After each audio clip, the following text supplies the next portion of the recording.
Assalamualaikum warahmatullahi wabarakatuh. Bismillahirrahmanirrahim. Allahumma shalli wa sallim ala sayyidina Maulana Muhammadin wa ala alihi wa sahbihi asma'in nama ba'du. Yang sangat kula hormati ini wonten Habib Soleh bin Ali bin Hasan Al-Attas, Habib Ahmad dan para keluarga. Monggo sarang-sarang maos Fatihah supun kangge Habib Ali Syarifah Syifa dan keluarga. Al-Fatihah. A'udzubillahi minasyaitonir rajim. Bismillahirrahmanirrahim. Alhamdulillahirabbil alamin. Arrahmanirrahim. Maliki yaumiddin.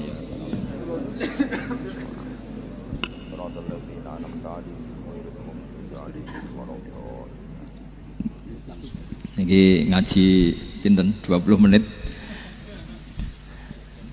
Berapa menit? 20 menit. Bismillahirrahmanirrahim. Ini saya niat ngaji tentang yang populer mawon ya, tapi dimaknani secara detail ngangge tradisi ini ulama. Idza matabnu adama in qata amaluhu illa min salasin shadaqatin jariyatin aw ilmin yuntafa'u bihi aw waladin sholihin yatullah. Kula maknani sing ketiga mawon, awaladin sholihin yatullah. Terus walad niku maknane anak. Anak niku saged anak nasab. Kados Habib Umar bin Nisbat Habib Soleh bin Nisbat Habib Ali namanya anak nasab. Lalu sing paling penting dari status anak niku soleh. Soleh niku status perilaku. Ya, dados soleh niku status ingkang soleh. Soleh niku maknane ingkang layak. Yat ulah nembe wonten sifat kedua ingkang dongano. Dados pertama nu sementing soleh. Dikata saniki niku tiyang mendoakan orang tuanya, tapi mboten enten status soleh, ndak rapati mandi. Jadi ini yang perlu diperhatikan. Jadi status soleh itu kita dapatkan dulu, baru yat ulah. Sekarang do menculot. Anake do rapati soleh terus ndonga-ndonga sakjane rapati mandi. Nah niki Habib Ali bejo, anake dijenakno soleh ya soleh tenan. Dadi niki pun niku nama merger nih. Dadi soleh kamil. Tapi ngeten nggih kula pesen karena Habib Soleh mulai kecil sama saya, sama-sama ngaji di Mbah Mun. Orientasi terbaik saking sunnah nabawiyah gini ku keberlangsungan. Terus kula sering belajar tentang kitab-kitab samawi, kitab-kitab sing diriwayataken beberapa ulama ahli kitab sing pun disaken kalian ashabu Rasulillah sallallahu alaihi wasallam. Niku riyen Nabi Ibrahim niku pertama dadi Khalilur Rahman, kekasih Allah Khalilur Rahman. Niku mergi piyambake nu tersiksa protes. Terus kadang tiang saya ini kudu protes. Tapi protes bukan kita demo. Protes itu tidak harus demo, protes.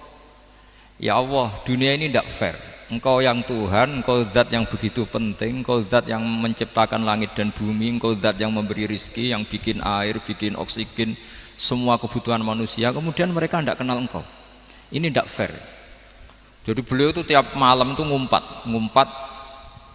Ini enggak fair dunia ini. Engkau yang begitu penting pencipta langit bumi, Engkau begitu penting yang menciptakan air, menciptakan kebutuhan manusia, kemudian mereka tidak kenal Engkau. Ini enggak fair. Ini enggak benar. Jadi sering marah gitu. Karena sampean enggak bisa bayangkan kan apapun hebatnya presiden atau menteri atau rektor atau kiai itu nang desa enggak dikenali statusnya diundang lek apa ning dilek itu gak keren blas. Karena ya sama kan, misalnya Habib Soleh Al-Attas muridnya Said Umar punya Mbah Mun terus nang desa diundang pening dilek itu kan gak keren blas. Awal dari keren tetap dikenal. Nah kemudian orang itu tidak kenal Allah. Makanya terus beliau sujud berkali-kali, ya Allah, sama siapa munajatnya beliau. Innahu la yahzununi alla ara ahadan fil ardi ya'buduka ghairi. Jadi cara Kiai Sarang namanya innahu sak temene kelakuan la yahzunu yektene nyusano ni ing ingsun, nyusano banget karena pakai lam taukid. Innahu sak temene kelakuan la yahzunu yektene nyusano banget ni ing ingsun. Apa sing nyusano an? Apa sedene kelakuan la ora ningali ingsun fil ardi ing dalam bumi. Ahad dan ing wong suwiji ya'budu kang nyembah sapa ahad ka ing panjenengan ghairi saliyane ingsun. Ya Allah, sungguh saya sangat susah Karena engkau zat yang begitu penting, kemudian yang tahu kalau engkau Tuhan itu hanya saya. Sampean ngenes gak misalnya ada orang melihat saya itu Umar Hafid kemudian tidak tahu kalau beliau orang alim, sampean sebagai muridnya ngenes gak? Ngenes kan? Ada orang memperlakukan Mbah Mun tidak tahu kalau beliau seorang alim alama, kita sebagai santrinya ngenes gak? Ngenes. Lah ini Allah yang Tuhan, kemudian orang tidak ada yang memperlakukan dia sebagai Tuhan, bahkan nyebut saja tidak mau. Itu ketersiksaannya Nabi Ibrahim. Kalau kita kan tersiksa mergo ora di duwe, ora payu rabi, terus sing wis payu rabi ra iso wayo, ya gitu-gitu. Macam-macam kesulitan. Itu jadi apa jadi wali itu sudah berat karena orientasinya agak tentang Allah tapi tentang diri sendiri. Ana sing susah proposal ragu ya Mas Angga. Macam-macam. Artinya Nabi Ibrahim itu orang yang benar-benar Khalil Rahman. Beliau tersiksa ini karena dunia ada gak fair. Masa Allah zat yang begitu penting kemudian mereka nggak tahu. Maka awal dari nubuah itu apa? Menaukan al-i'lan, mempermaklumatkan Allah di alam raya ini. Makanya nggak ada nabi kecuali memaklumatkan diri. Saya dulu awal-awal Habib Soleh mau nyai saya bilang orang alim itu harus ngaku kalau alim. Habib juga harus ngaku kalau Habib. Yang orang miskin tidak usah ngaku sudah konangan. Wong elek ora usah ngaku wis ketor elek. Sudah.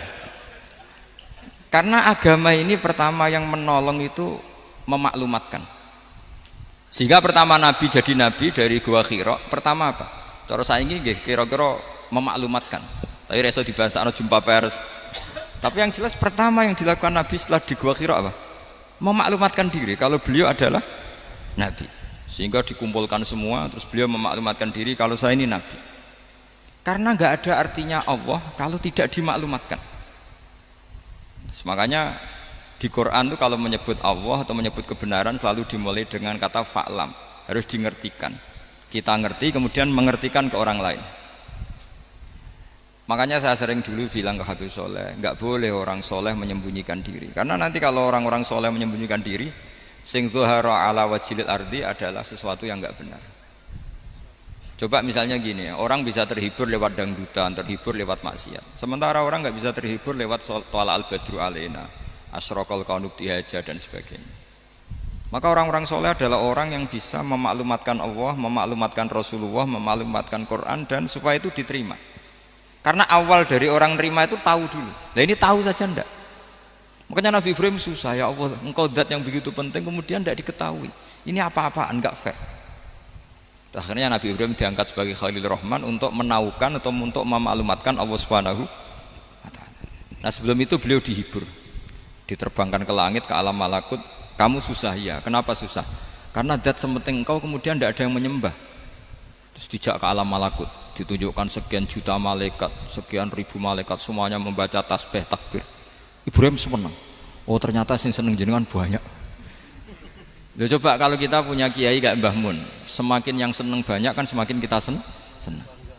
Kalau nggak ada yang tahu kan kita tersiksa. Makanya ini penting sekali ya. Jadi pertama agama ini seperti ini tuh barokahnya dingertikan, dimaklumatkan. Saya ini orang yang humul itu menutup diri betul, kecuali bab ngaji. Saya kalau ngaji terbuka. Sampai saya tidak tahu apa ada yang streaming apa direkam, saya tidak tahu. Pokoknya saya satu-satunya saya mau terbuka itu pas ngaji. Dan saya pede karena dulu ngaji saya benar. Saya tanya Mas Akom, sebetulnya kalau sampean mau mulang terbuka bagus. Potensinya dua, konangan alimnya atau konangan. Ya resiko terbuka kan itu Pak. Konangan alimnya. Nah daripada potensi yang kedua terus nggak mau ngajar ya humul. Syaratnya wali ku humul. Oh, humul itu nggak menampakkan. Memangnya mau menampakkan apa kalau nggak bisa apa-apa kan? Jadi saya tidak tahu itu humul apa bagian dari pengamanan diri. Apa Mas? Apa? Aim. Jaga iman. Jadi Nabi itu pertama yang dilakukan apa? Memaklumatkan kalau Allah itu Tuhan. Jadi ciri utama orang soleh itu kalau kebenaran tidak mendominasi bumi ini. Jadi ciri utama orang soleh itu seperti itu. Makanya kenapa saya milih manhaj tentu Habib Soleh tidak harus niru saya karena antar orang alim tidak boleh saling mengikuti. Tapi juga seterusnya nggak boleh saling ganggu. Saya itu ngaji di mana-mana itu guyon.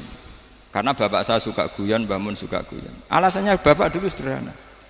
Orang sudah nyari hiburan dengan maksiat. Sehingga agama ini harus membawa keceriaan sosial, membawa keceriaan hati. Karena Allah ngendikan kul bi fadlillah wa bi rahmati fa bidzalika falyafrahu. Orang tuh harus senang dengan kebaikan. Orang happy dengan tolal badru alina, happy dengan manakibul akhyar, dengan fadhailul akhyar. Karena orang di sana sudah senangnya itu kalau ada maksiat. Nah sekarang agama dibawa orang-orang yang tidak menyenangkan juga. Ngaji teko wis merengut. Ada muridnya salah duduk marah. Salah posisi meja marah. Lalu orang-orang kan mikirnya kan daripada ngaji dimarahin terus mendingan ndak kan. Makanya Nabi itu paling marah itu kalau satu kebaikan jadi problem. Mu'ad bin Jabal itu pernah ngimami lama sekali. Dan yang makmum itu akhirnya mufarokoh. Dulu belum ditemukan fikih, tapi orang ini sudah berani mufarokoh. Jadi ini termasuk mujtahid sebelum sebelum tahu Fathul Mu'in, tahu Wahab, dia sudah berani mufarokoh. Jadi sudah luar biasa. Karena bangsa ibadah yang agak-agak ngawur itu tanpa diajarin sudah do pinter sendiri. Dia mufarokoh. Ketika dia mufarokoh, komentarnya Mu'ad, dia munafik. Sholat belum selesai kok mufarokoh. Singkat cerita Mu'ad melaporkan itu ke Rasulullah. Si tukang penggembala ini juga melaporkan ini ke Rasulullah. Tapi apa kata Rasulullah? Yang Rasulullah itu yang bela, malah bela yang penggembala tadi. Afattanun anta ya Mu'ad. Kamu itu tukang fitnah. Agama ini kalau kamu model begitu orang lari. Basyiru wala tunafiru, yassiru wala tu'asiru. Padahal ini baca Quran panjang, harusnya kan ibadah. Tapi karena ini menjadi problem sosial, orang menjadi tidak nyaman jamaah, itu sudah disalahkan Nabi. Karena tadi, kalau agama ini jadi problem, maka masalah besar. Makanya sifat dasar Rasulullah itu apa? Khafiful ma'unah, biayanya murah. Makanya saya ngaji di mana-mana ya suka seperti ini. Mejanya enggak jelas, pengunjungnya juga enggak jelas. Semakin kacau semakin baik kira-kira. Nah, ini pengunjungnya juga seperti ini kan. Nanti sampean yang pidato. Jadi tak beri hak gue jelek saya ini namanya aqomaddin. Kalau faman tarokaha fakot. Jadi pilihannya kalau gak aqomaddin ya ada medin. Jadi kenapa banyak kiai yang ceria? Karena tadi satu-satunya cara kita menandingi hegemoni maksiat adalah pembawa taat itu ceria. Karena orang itu mesti mencari kebahagiaan. Sebab itu para nabi itu mengajarkan agama ini dengan cara yang bahagia. Misalnya mangqala la ilaha illallah dakhalal jannah. Nabi tidak ngendikan gini, mangqala la ilaha illallah terus salatnya benar, puasanya benar, belajarnya benar, jadi kiainya benar. Wah itu kalau itu panjang sekali, banyak yang nggak masuk surga. Sementara kubu yang lain kampanye sudah tenang bersama bapaknya di surga. Lah kita kampanyanya, kon salat ra mesti ditampa. Puasa ora mesti ditampa. Wis repot, syaratnya ditampa ikhlas wangel. Kowe ora bakal iso. Berarti maknane kan ora bakal mlebu swarga. Akhirnya wong kan mikir, wis salat tetep ra swarga, puasa tetep ra swarga, mendingan ra salat. Jadi kita ini kan bersaing sama kampanye sebelah gitu. Makanya saya milih manhaj pokoknya Islam apik. Tapi bukan berarti saya menyepelekan aturan-aturan dalam sholat, karena yang kampanye itu sudah banyak. Biasanya kiai-kiai sing kereng kampanye tentang sing kereng-kereng nih.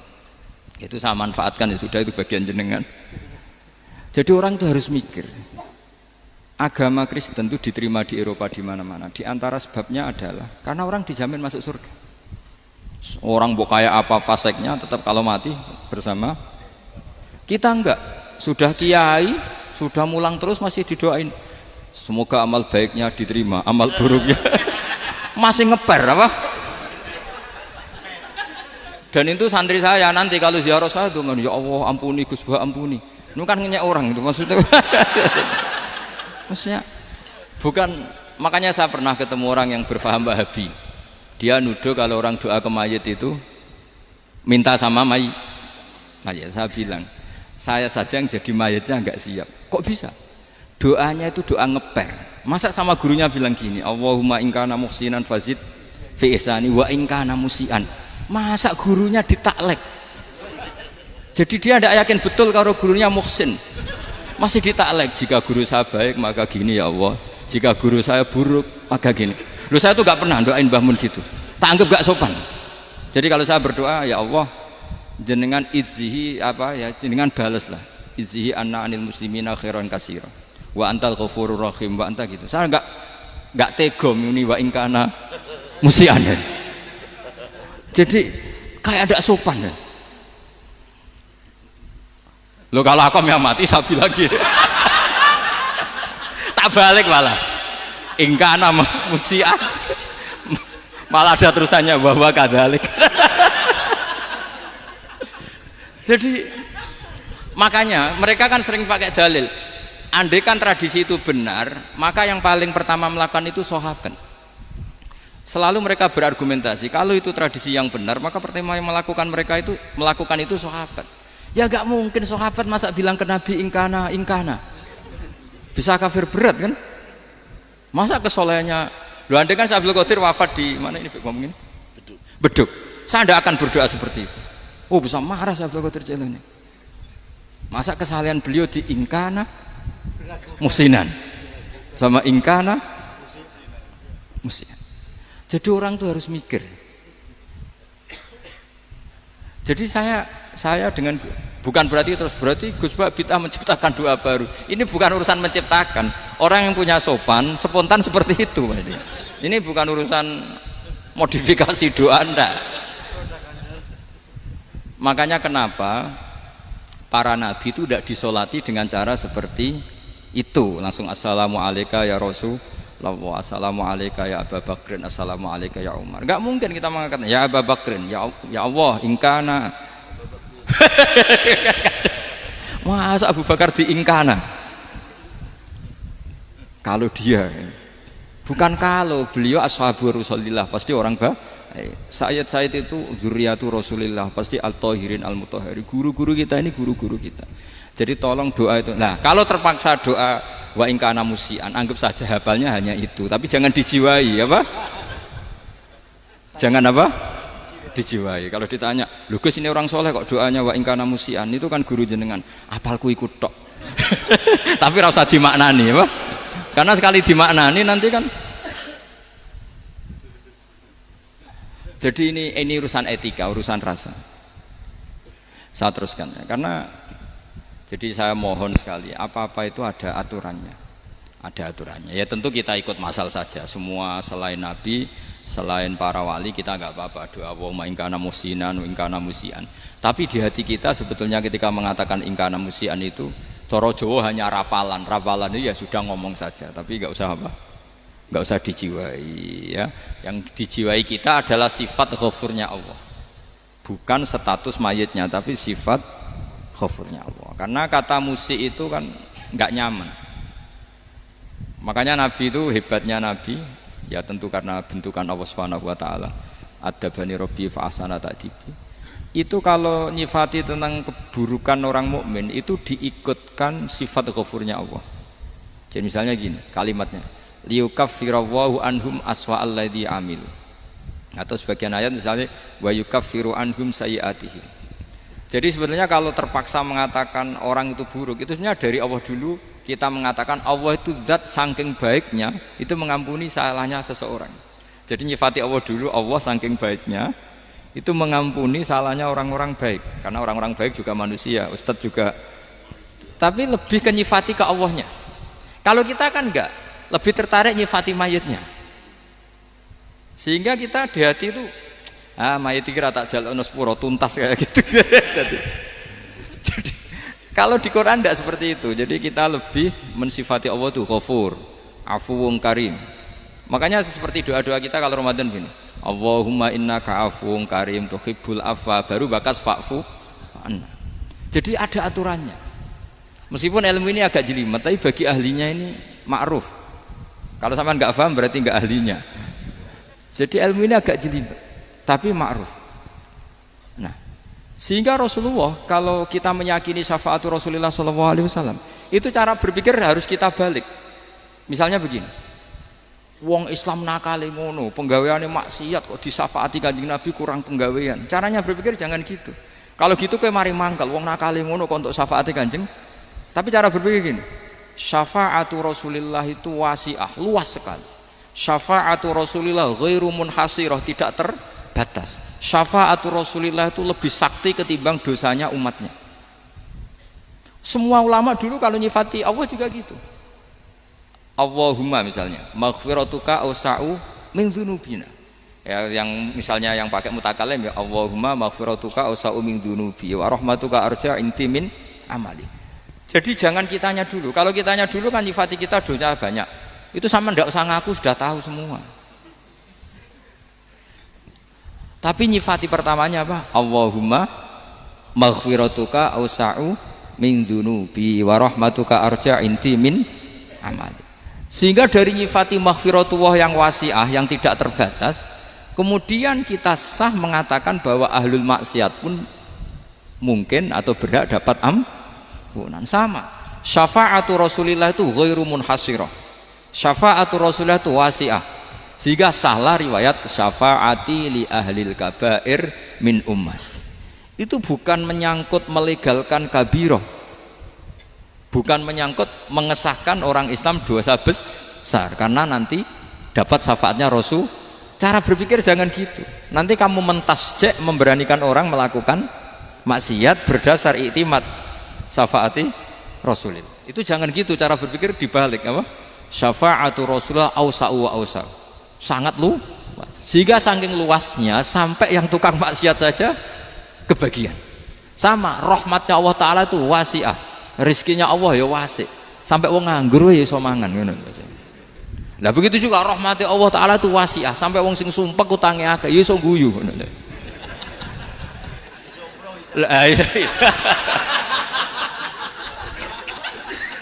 Tapi kalau dibalik, misalnya saya diprotes kiai, saya pernah juga diprotes, Gus umat kok mbok latih guyu padahal mereka maksiate akeh, utange akeh, gini-gini.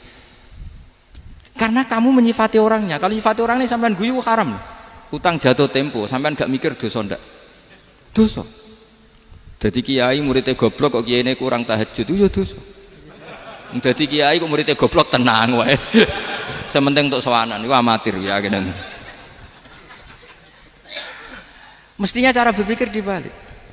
Rahmatullah wasi'ah, rizquhu ya wasi', fadluhu wasi', sampai wong sumpek wae iso guyu. Sehingga kita ini sudah objek. Loh, kita ini tidak subjek, di alam raya ini kita tidak subjek tapi apa? Objek. Makanya saya berkali-kali mengatakan, mbok kayak apa sumpeknya kita, tetap wong iso guyu. Karena apa? Allah mensifati dirinya wa annahu wa adhaka wa abka. Allah itu adhaka, zat yang memberi orang iso guyu.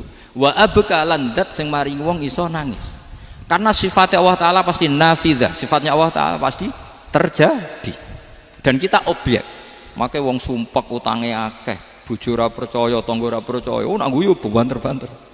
Karena Allah ku adhaka, zat sing maringi guyu.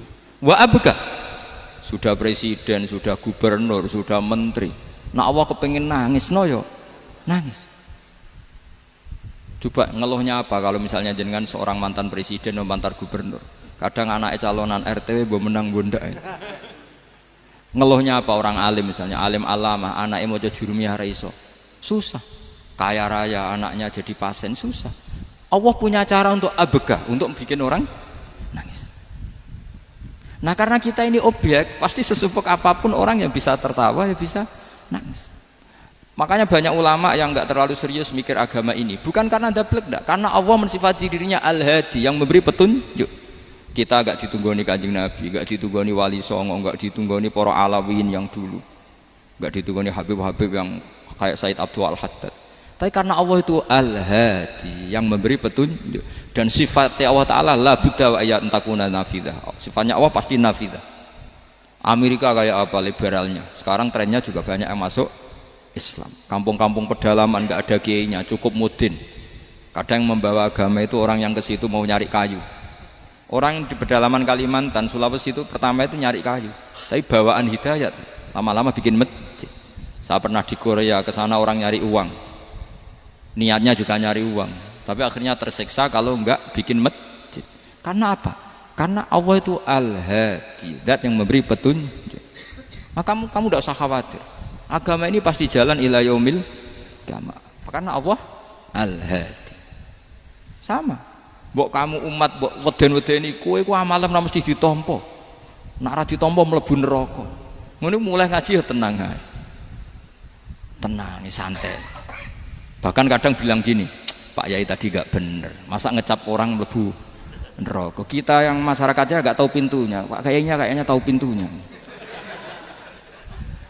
Karena orang itu punya cara. Loh ya betul. Orang Bedui itu kalau ngaji sama Nabi itu lebih unik timbang yang soleh, timbang yang pinter.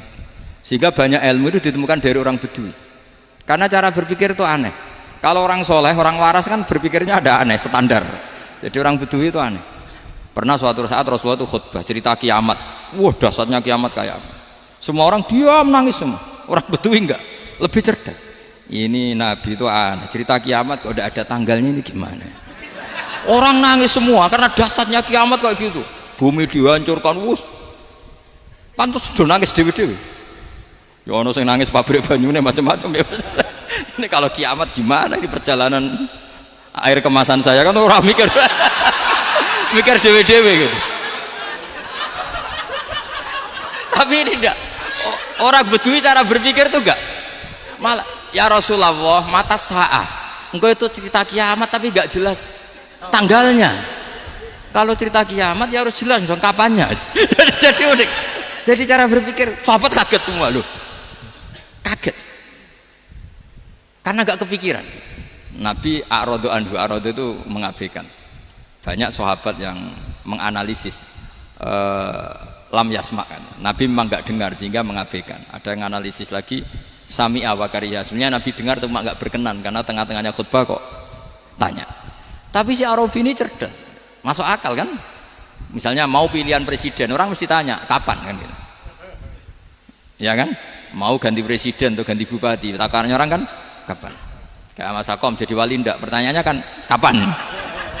Kalau jatuhnya kan sudah ya. Sehingga tanya, mata sa'ah ya Rasulullah. Lama-lama Nabi diangen-angen, bener juga orang ini. Saya cerita kiamat kok nggak jelas kapannya. Ini Nabi menjawab.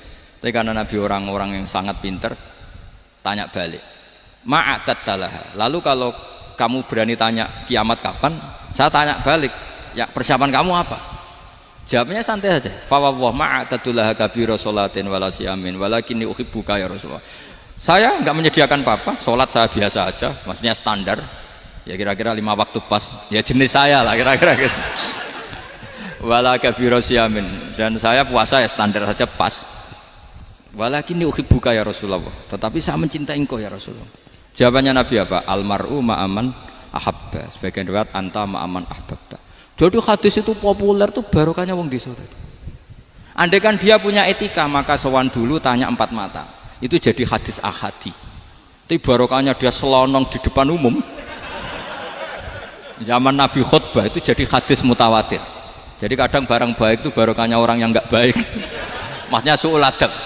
Tanya gitu kan su'ul, tapi itu barokah. Akhirnya hadis itu mutawatir karena didengar ribuan sahabat yang mendengarkan khutbahnya Rasulullah. Tapi kalau hadis itu satu-satu kan khossoni bidzalika Rasulullah, khossoni bidzalika Rasul, itu nanti jadi hadis ahadi yang kualitasnya jauh di bawah hadis mutawatir. Jadi barokahnya orang su'ul adab itu ya ada karena Allah yang mendesain ini. Akhirnya kata sahabat, kata Anas bin Malik, mereka itu mangkelnya bukan main sama Arabi tadi karena tanya nggak sopan sama Rasulullah. Tapi setelah Nabi jawab almar'u ma'aman ahabba fama farihu bisyai'in farahahum bidzalika badal. Mereka tidak pernah senang dengan hadisnya Nabi sesenang riwayat almar'u ma'aman ahabba. Barokahnya Arabi Bedui. Makanya saya sebagai kiai ini Bedui saya tak pertahankan ila yaumil qiyamah. Karena umat ini pernah terbarokahi oleh orang apa? Bedui. Barokai suladab tadi. Jadi mohon ini supaya majelis ini kan majlisul iltorti Rasulillah, coba terlatihlah mengatakan Allah itu subjek, Allah itu al-fa'ilul mukhtar, Allah itu al-fa'ilul mukhtar, Allah itu yang menentukan alam ini. Dan Allah mensifati dirinya wa annahu huwa adhaka wa abka. Allah itu zat yang memberi orang itu bisa tertawa, dan Allah juga yang memberikan orang itu bisa menangis. Mbok kayak apa kamu neror umat, amal nggak mesti diterima gini-gini, ternyata neng majelis nangis ya, mulai guyu kadang guyu-guyune ngenyek tenane daripada apa ya, agak-agak merodok orang yang dohirnya beda dengan batinnya, nggak perlu distatuskan seperti itu. Ya sudah biasa saja. Jadi nah fi muqaddimihim, imam besar dalam manhaj ini namanya Abul Hasan apa? Asyadzili. Abul Hasan Asyadzili itu kalau ada orang tanya gini, Beb saya ini susah, sholat saya tidak mesti diterima Allah gini-gini, marah. Enggak usah. Kafa bika jazaan an radiyaka laka ahlan. Sudah kamu ditakdir pernah sujud itu sudah keren. Saya itu andaikan dapat kabar dari malaikat bahwa sholat kamu tidak diterima, saya tidak susah. Bukan karena sombong, pernah ditakdir sholat sujud ning Allah itu keren. Kayak apa malunya kita ketemu Allah kemudian kita di bumi tidak pernah sujud. Makanya itu Abul Hasan Asyadzili, kowe ora usah mikir sholatem ditampa taro, ora usah mbok mikir. Kowe ditakdir tau sujud itu hebat. Kafa bika jazaan an radiyaka laka ahlan. Cukup kamu mendapat balasan dari Allah, kamu pernah ditakdir sujud. Gak perlu ngaji alim alamas, gowo sawi ngalor ngidul jalalain, keren. Paling gak malaikat pernah melihat kamu, wah gowo tak kitab kuwedi. Gak penting paham, gak penting. Karena isra bakat paham, Mas. Jadi Abul Hasan Asyadzili adalah orang yang, dan itu Al-Hasani ya, dan itu Al-Hasani. Makanya macam-macam, kita yang Al-Husaini sudah kita punya Faqih Muqaddam, punya banyak lah. Di Al-Hasani yang paling populer diantaranya adalah Abul Hasan Asyadzili. Beliau itu kalau ngendikan sesuatu itu positif terus.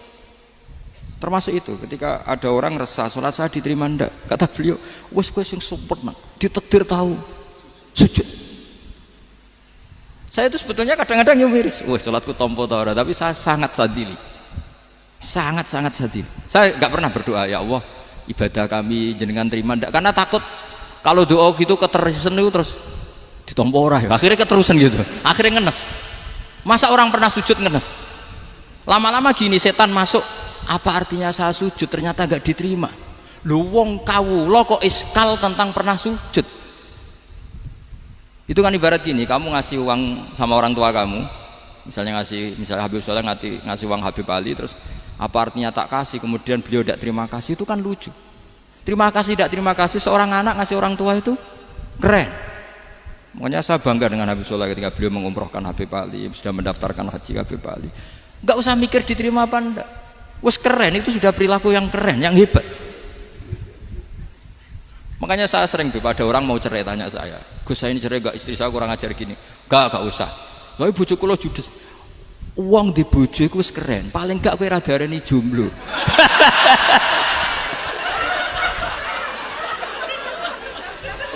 Diarani duda ora enak. Wes luwe sabar di diarani duda mek diarani bojo judes. Enak bojo judes cek gagah. Ndek bojo lah. Oh iki. Provokator itu. Jadi kafabika jazaan an radiyaka laka ahlan. Sudah ditakdir pernah sujud itu sudah keren. Dulu ulama ala hadan nampak. Ulama dulu cara berpikir seperti itu. Makanya ulama dulu kalau nafsiri wasjud waqtarib sudah pernah sujud. Di Quran enggak pernah ada ayat wasjud lan sujudo sira ingkana kada wa kada ing kunta mutayakinan biqabuli sujudi. Kan ada sujud ya sujud saja, enggak usah mikir makbul apa enggak makbul. Sudah kalau sujud pasti waqtarib. Terus saya sebenarnya ya sebagai orang ya kadang wedi, salatku ditampa ta ora. Tapi kalau keterusan nanti ada was-was yang mengatakan opo artine sholat. Lu tuh kan ngeri seorang hamba sing uripe ning bumine Allah kemudian menyoal pernah sholat hanya karena takut gak diterima. Itu kan geblek banget. Nah, saya jenis kiai yang di partai itu. Saya enggak tahu kalau keneng dikom. Di umat masa kamu gak ada keren iblis. Jadi nah nanti kalau misalnya ada manhajnya Habib Soleh Yang tidak seperti itu tidak apa-apa, mungkin supaya orang nggak takabur, nggak fakhr. Sehingga makanya mulai dulu lama itu ya partainya kalau nggak rojak ya khauf. Nah saya ini yang jelas terang-terangan ikut partai rojak saja, Pak. Partai rojak. Karena banyak yang sudah di partai khauf. Tapi saya rojak yang bil ilmi tadi. Makanya Sayyidina Umar radhiyallahu anhu itu yang namanya sama sujud. Saya itu punya kitab. Habib Soleh pernah tak tunjukin tulisan tangan saya. Muji-muji sujud.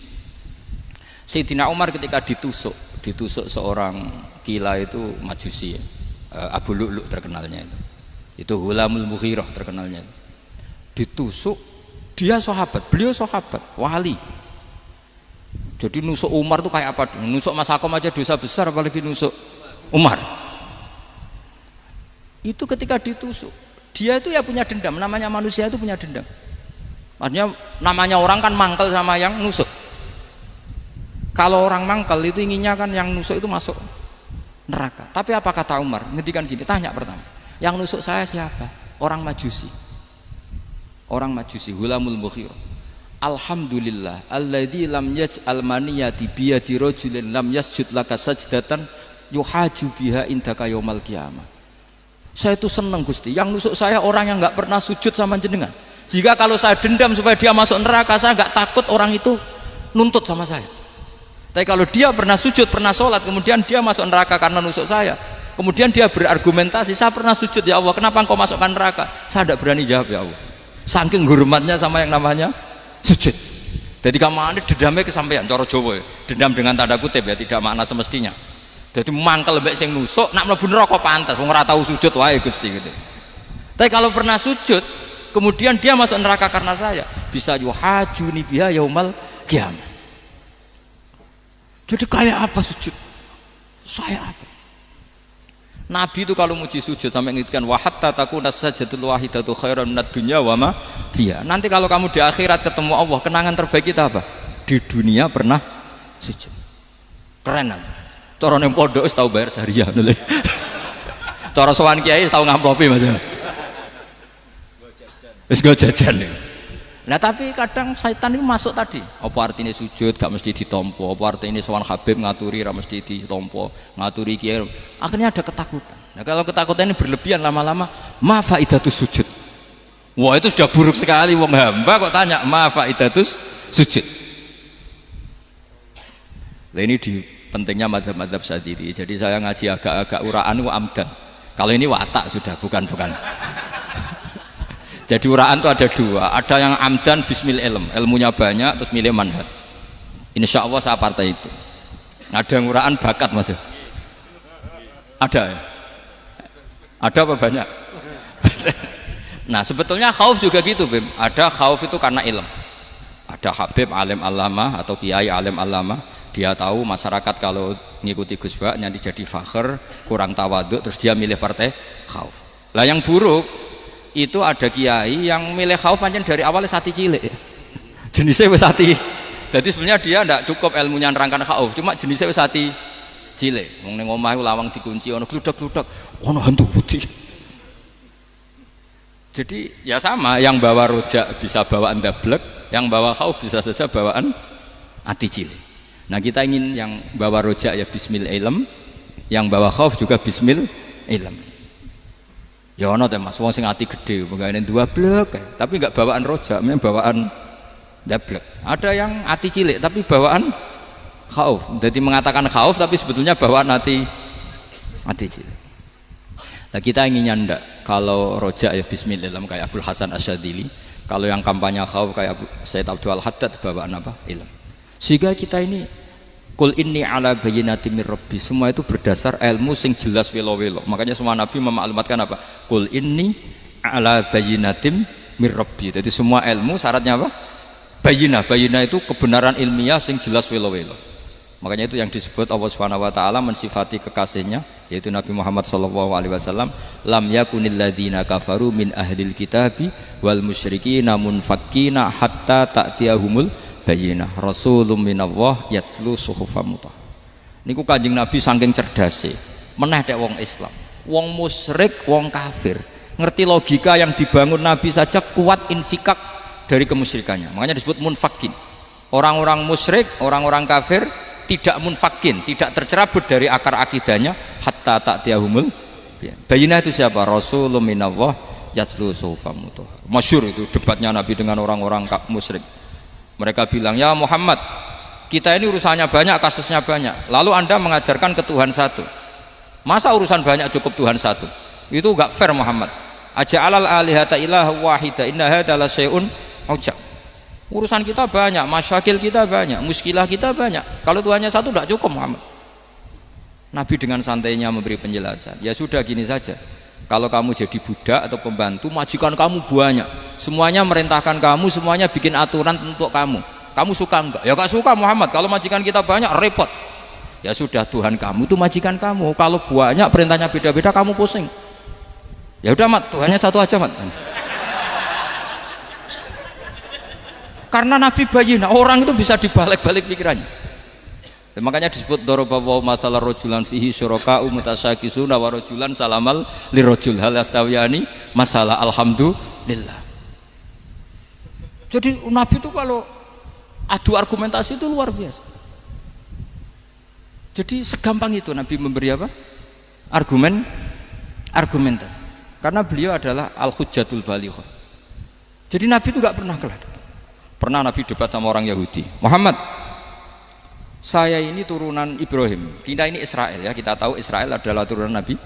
Israel nama lain dari Yakub, Yakub bin Ishak bin Ibrahim. Padahal Yakub ini punya anak namanya Yahuda, makanya Yahuda bin Yakub bin Ishak bin. Kita ini yang mirip Ibrahim, bukan kamu. Tapi orang Yahudi itu nggak hafal nasabnya, sehingga mereka bilang kita ini saking baiknya Ibrahim saja pengikut kita. Terus digojlok oleh Nabi, Ibrahim itu buyute Yahuda, makanya digojlok, ha antum haula ihajatum fi malakum bi ilm falimatu hajuna fi ma laysa lakum bi ilm. Kita adu debat itu sudah ilmiah, kenapa kamu menjadi tidak ilmiah? Kenapa Muhammad? Terus Allah menurunkan wa ma unzilatit taurat wal injilu illa min ba'di afala ta'qilun. Artinya gini, kalau Ibrahim dikatakan Ibrahim Yahudiyah, itu sama dengan saya berkali-kali podo karo sampean misalnya ngendikan Mbah Zubair itu pengagumnya Gus Roji misalnya. Padahal Gus Roji bin Ubab bin Maimun bin Zubair, misalnya Gus Roji bin Kiai Haji Ubab bin Kiai Haji Maimun bin Kiai Haji Zubair. Nah Ibrahim itu kan Yahuda bin Yakub bin Ishak bin Ibrahim. Terus mereka bilang Ibrahim itu pengikut Yahudi. Itu kan kebalik-balik. Kayak Habib Hasan itu pengagum Habib Soleh. Kan Habib Hasan rohnya ini gimana, ini sih mbahnya kok dianggap. Nah sehingga orang Yahudi ketika Nabi berdebat beda dengan Nabi Muhammad SAW. Ketika ditanya kenapa kamu yakin agama tauhid, millata abi, karena ini agama nenek moyang saya, millata abikum apa? Ibrahim. Jadi jelas akhirnya orang Yahudi ngerti. Ya kan sama dengan mengatakan tadi Pak Karno itu pengagum Puan Maharani, kan aneh nggak kalimat itu? Mbah Hasyim Asy'ari itu pengagum Gus Dur, gak lucu itu debat. Jadi Nabi itu orang yang bayyinah itu kalau menerangkan kebenaran itu bahkan orang kafir pun bisa infikak, bisa munfakin, tercerabut dari akar kekafiran. Nabi itu mudah sekali merubah logika. Makanya di Quran sering ada kata aro'aitum, karena memang tadi. Nah saya mohon apapun pilihan anda rojak kayak Abdul Hasan Asy'adili tadi, ketika orang resah sujudnya diterima apa enggak, sholatnya diterima apa enggak, beliau bisa berargumentasi betapa pentingnya sujud. Wes aja kowe iku kawula, tahu sujud iku keren. Saman bayangkan betapa malunya kita kalau kita ketemu Allah kemudian di dunia enggak pernah. Lho paribasane kula mlebu swarga lah iku isin. Mlebu swarga tapi ning donya ora tahu. Isin. Sama seperti kowe di guru saurip-uripmu ora tahu salam templek wis. Kira-kira seperti meskipun salam templek ora penting. Ya ora penting to, misalnya soleh salam templek 50.000 duwe wis akeh ngono. Nah masakom penting kudu rokok. Itu bukan nilainya kok, betapa malunya kita. Saya dulu mau sarang, andai kan tidak pernah khidmah sama iya malu tenan sebagai apa? Santri. Makanya Sayyidina Umar ketika beliau dibunuh orang, itu pertanyaan pertama, dia pernah sujud enggak? Enggak pernah.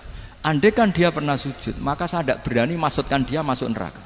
Takutnya dia protes sama Allah, ya Allah saya pernah sujud kenapa harus di neraka? Atau Umar ditanya Allah gini, Umar Kowe ridho wong sing tau nyembah aku kemudian dia di neraka. Kayak apa? Jadi makanya Umar ketika wafat ketika alhamdulillah alladzi lam yaj'al maniyati biyadi rajulin lam yasjud laka sajdah. Ya, jadi saya mohon sekali jadi majelis ini sebuah majelis mubarak, caranya tauhidnya dibenarin ya, apa tauhidnya dibenarin. Jadi Allah itu adhaka wa abka, Allah itu al-hadi, Allah itu ar-razzaq. Sehingga menteri ekonomi mbok salah rumusnya lah wong tetep mangan. Mergo Allah itu ar-razzaq. Mbok negara dikelola keliru lah wong tetep mangan, wong Allah itu ar-razzaq. Kiai rada akeh sing di masalah. Tapi ya tetep agama ini jalan. Lho andai kan syaratnya agama ini kiai ini bener, wah ya repot. Kowe iso bayangno masakom bener terus. Tapi agama ini berkali-kali coba di TV itu banyak nyun sewu, ada ustadz, ada kasus apa, ada kiai, kadang ada masalah hukum. Agama ini jatuh ndak masalah. Padahal di TV sudah dinasionalkan kan, ada kiai terlibat kasus hukum atau ustadz tertangkap karena melakukan apa itu. Tapi nggak ngefek karena agama ini bihifdillah wa biriayatillah. Sama. Negara mana-mana kadang manajemen ekonominya nggak jelas, tapi masyarakat ya makan karena Allah Razzaq. Sama, aku kancanan Masako mengeluh, tapi Allah adhaka, akhirnya iso guyu. Padahal orang untungnya blas kancanan dede. Tapi karena Allah itu adhaka. Nah kita dengan istri yang kita cintai, dengan keluarga kadang nangis.